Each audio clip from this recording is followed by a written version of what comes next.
My name's Maria, and I used to think I had everything sorted, a great job as the head of marketing, a loving husband named Adam, and a comfortable life. I was paying off our mortgage with my own salary, feeling pretty proud of being financially independent. Family was also a big part of our lives.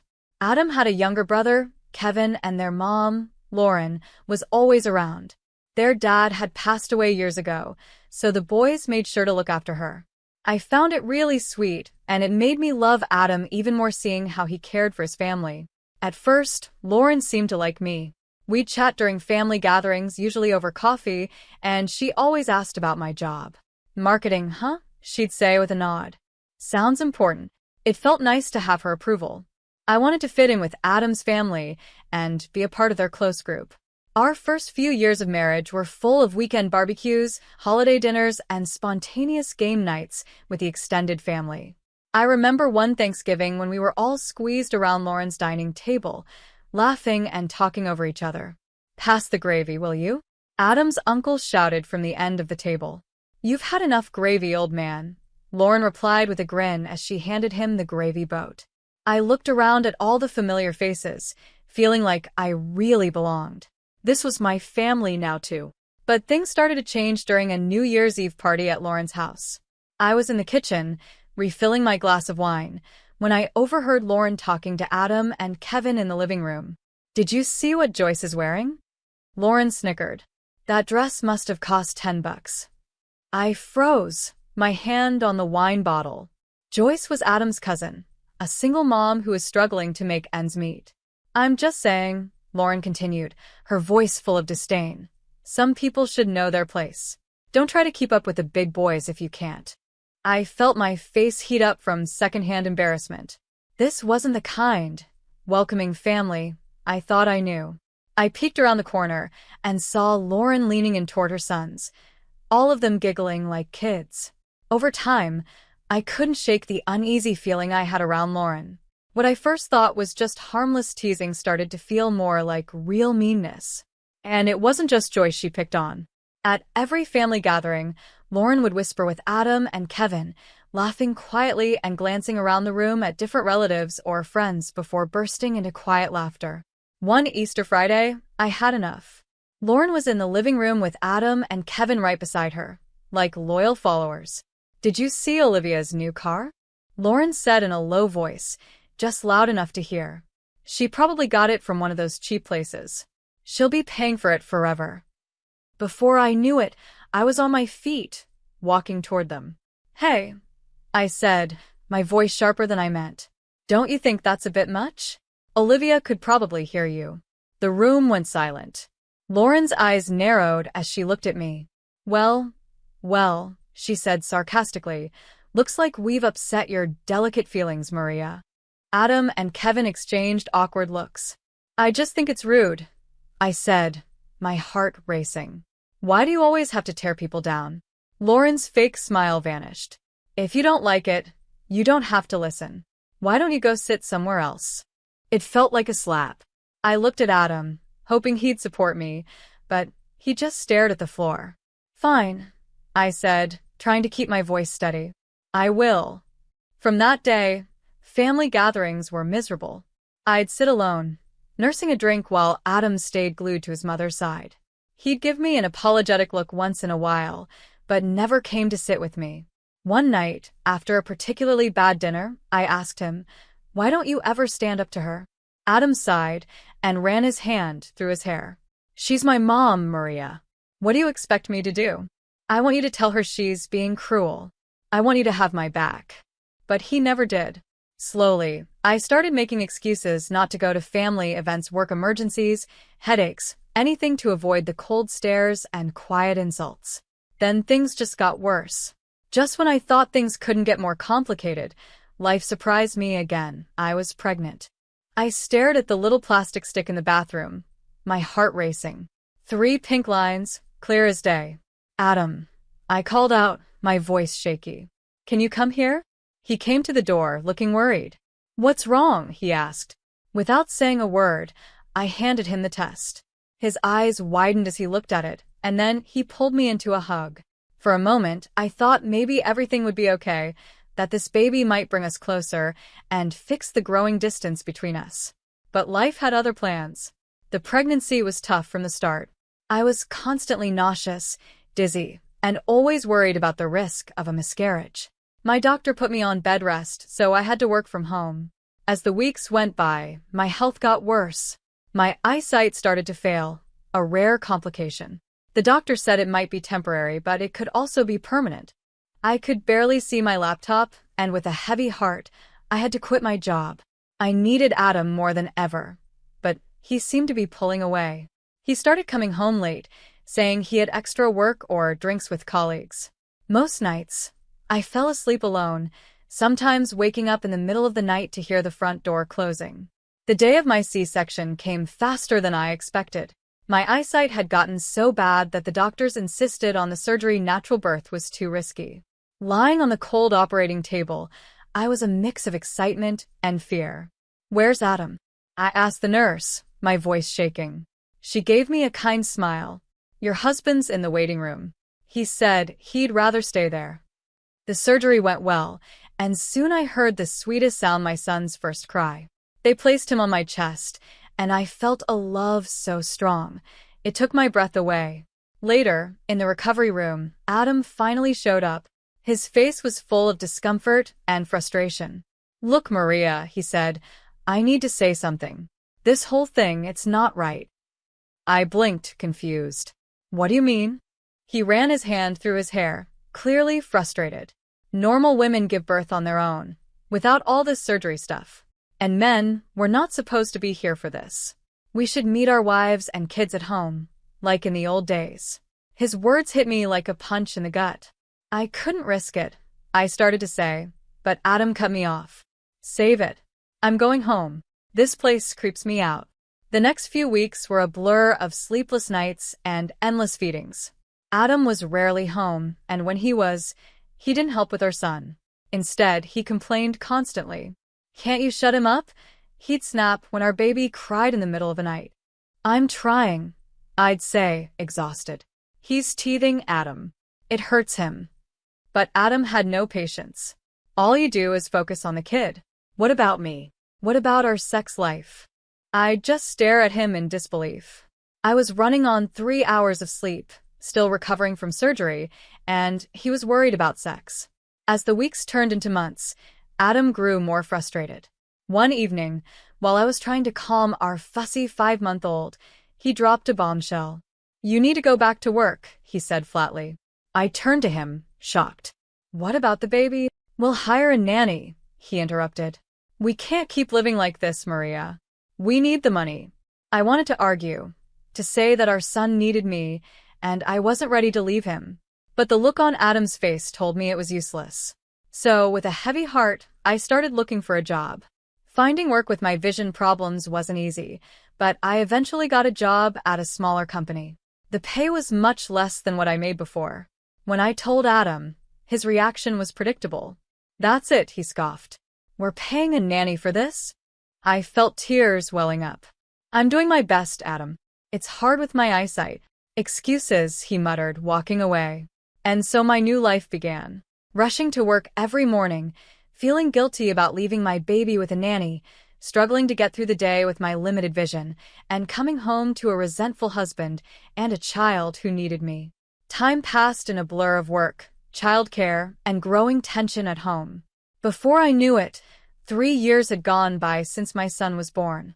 Despite everything, I loved my son deeply and found joy in watching him grow. But family gatherings were still stressful, especially because of Lauren. She would show up acting like the perfect grandmother, but it was all for show. "Come to Grandma," she'd say sweetly, holding her arms out to my son. But he'd cling to me, turning away from her. Lauren's face would darken with anger. "What have you been telling him about me?" she'd hiss. "You're turning my own grandson against me." I tried to explain, my voice tired. "He just doesn't know you well, Lauren. If you visited more often." "Don't you dare blame this on me," she snapped, storming off to complain to Adam. Then, on a regular Sunday morning, my world changed again. I stared at the pregnancy test in my hand, my heart racing positive. I was pregnant again. Fear washed over me. My first pregnancy had been so hard on my body, I wasn't sure I could handle another. But as I counted the weeks, I realized I was already well into my first trimester. It seemed like the decision had been made for me. With shaky hands, I called Adam at work. "What is it?" he answered, sounding impatient. "Adam, I'm pregnant." There was a long pause. "Look, Maria, I'm busy. We'll talk later." "Just don't quit your job, okay?" "We can't afford that." Then he hung up. I sat there, holding the phone, feeling more alone than ever. Thankfully, this pregnancy was easier than my first. The morning sickness wasn't as bad, and my vision stayed stable.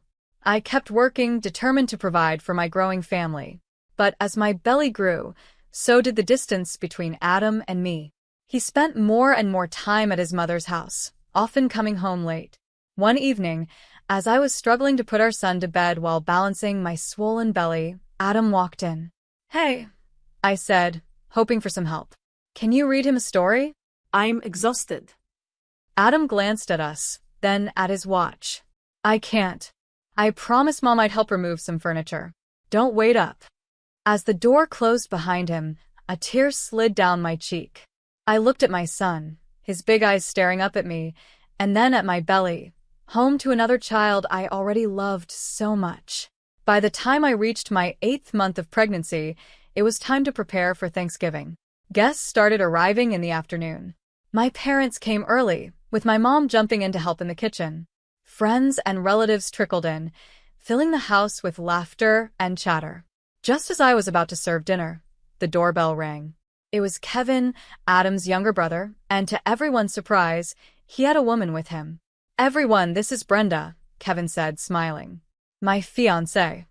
The room went quiet for a moment before bursting into congratulations. I forced a smile, trying to ignore the small feeling of jealousy, when I saw how happy Adam looked seeing his brother, so happy. Lauren arrived shortly after, her eyes widening when she saw Brenda. "Well, well," she said with approval.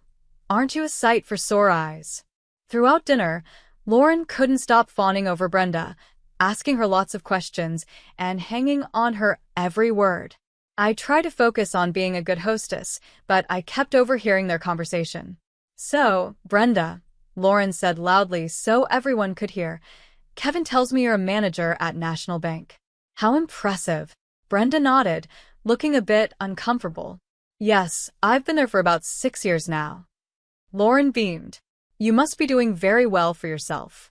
Unlike some people who just pop out babies and create poverty," she added, glancing at me. My face burned with embarrassment. My mom, sitting next to me, tensed up, ready to defend me, but I gently placed a hand on her arm, begging her not to make a scene. Lauren wasn't finished. "Brenda here makes $230,000 a year. Now, that's the kind of daughter-in-law I've always wanted: smart, beautiful, and successful." Tears filled my eyes as I thought about all the years I'd spent supporting our family, paying the mortgage, and building a career I had been proud of. It all seemed forgotten now. Lauren stood up and said, "I think we should continue this lovely evening somewhere more fitting. Brenda, dear, why don't we go to that new restaurant downtown? My treat." Before I could even react, Lauren, Adam, Kevin, and Brenda were heading out the door. Adam didn't even look back at me as they left. The remaining guests sat awkwardly, the festive mood gone. One by one, they made their excuses and left, leaving only my parents. They offered to help, but I told them to go rest. Finally alone, I sat on the couch and let the tears flow. Hours passed as I cried, my hand resting on my swollen belly, wondering how my life had ended up like this. It was almost dawn when I heard the front door open. Adam stumbled in, smelling like alcohol and cigarettes. He didn't say a word as he went to the bedroom. With shaky hands, I picked up my phone and opened social media. There they were: Lauren, Adam, Kevin, and Brenda smiling in selfies at an expensive nightclub. The caption read, "Best Thanksgiving ever with my real family." As my due date got closer, I felt both excited and anxious. The doctors had scheduled my C-section, saying it was the safest option since it had been less than 4 years since my last one. I tried to focus on getting ready for our new baby, but I couldn't shake the feeling that something was off with Adam. One cold winter afternoon, I found him unpacking bags full of summer clothes. "What's all this?" I asked, confused. Adam shrugged, barely looking at me. "Saw a good sale. Thought I'd update my wardrobe." It didn't make sense, but with the baby on my mind, I pushed my suspicions aside. I had been carefully saving money in a separate account, so I could take a couple of months off work to recover and bond with our new baby. My job had approved 3 months of unpaid leave, which was a relief. I had saved enough to cover the mortgage, bills, and even a babysitter for our 4-year-old. For once, I felt ready. 5 days before my scheduled C-section, everything fell apart. I was resting on the couch when Adam burst through the door, with Lauren right behind him. "Hurry up!" Lauren snapped as Adam rushed to our bedroom. I struggled to stand up and followed them, waddling after. Adam was throwing clothes into a suitcase, the summer clothes he had bought. "Adam," I said, panic rising in my voice. "What are you doing?" He barely glanced at me. "Kevin's getting married in Bermuda. We're all going." The world seemed to spin. What? "But my C-section is in 5 days. Who's going to take care of our son?" Adam zipped up the suitcase and finally looked at me with cold indifference. "You'll manage. You always do." Before I could say another word, he brushed past me, and Lauren hurried him out the door. The door slammed shut, leaving me standing there in shock. Reality hit me hard. I grabbed my phone, my hands shaking, and checked our joint account. It was empty. All the money I had saved was gone. Trembling, I dialed Adam's number. He answered on the last ring. "What?" he snapped. "The money," I stammered. "All our savings." "Where is it?" There was a pause, followed by a cold laugh. "We needed it for Kevin's wedding gift." "Don't be so selfish, Maria." The call ended. A sharp pain shot through my abdomen, and I looked down in horror as a puddle formed at my feet. My water had broken. Panic surged through me. I couldn't go into labor now, not with the risk from my previous C-section. With one hand on my belly and the other clutching my phone, I called emergency services. The hospital was chaos. Doctors were shouting, machines were beeping. I woke up hours later to the soft beeping of monitors. My mom's tear-streaked face came into view. "Maria," she whispered, squeezing my hand. "You're okay. The baby's okay." Slowly, the fog cleared.